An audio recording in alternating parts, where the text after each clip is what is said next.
Eh, mau kemana? Rumah Kembar 3 nih. Ingat namanya. Muhammad Agib dan kawan-kawan.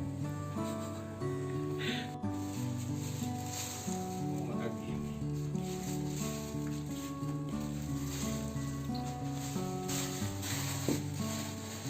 Muhammad Akil.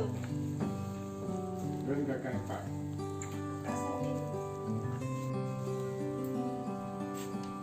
Saya boleh balik ya. Kenapa boleh kan? Muhammad Akil, Muhammad Akif, Muhammad Afdal. Jawabnya. Ganteng Muhammad Akil. Tadi Kau. Ni nak kau cepat. Tadi orang Nyota yang paling tuha. Bapak akan dapat 20 kejap. Kita sorry. ini yang nomor 1 nih. Oh, kita terima. Saya penuh ini dia. Ampun lah. Ini yang pertama, Muhammad Kan ampun tu Akil. Muhammad Akil. Yang kedua, Akif. Akib. Abdal sana. Ya, Afdal. Ni Abdal Iwati guys ke kamera. Yang suka selfie Abdal.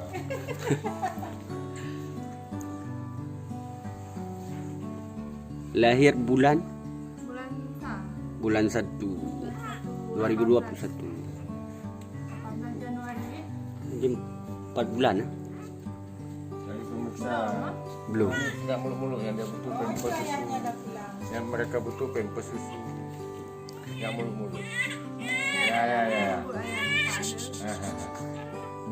Ini suka nangis nih. Ya. Suka nangis. Dia nangis tu. Mana pergi? Awak yang biji yo. Aus banget nih.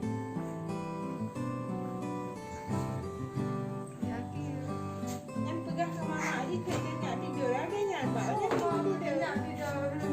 Jangan kata dia betulnya. Kain klik je. Oh, betul kau. Bentai kulit. Ya nak Wahid. Bawa pulang satu.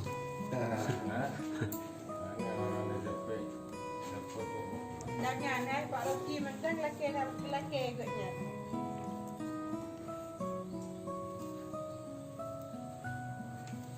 Ini yang diam aja nih.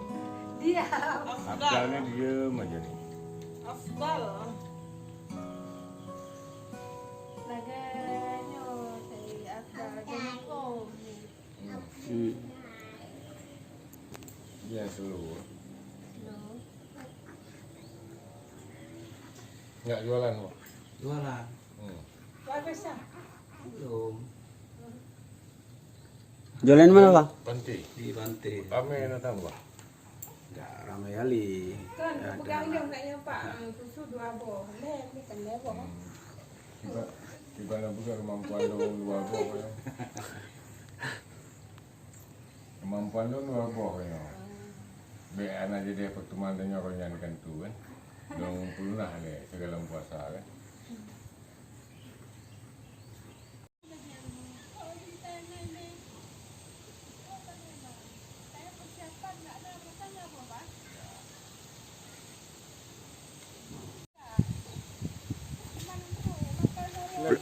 Pulang dari mana?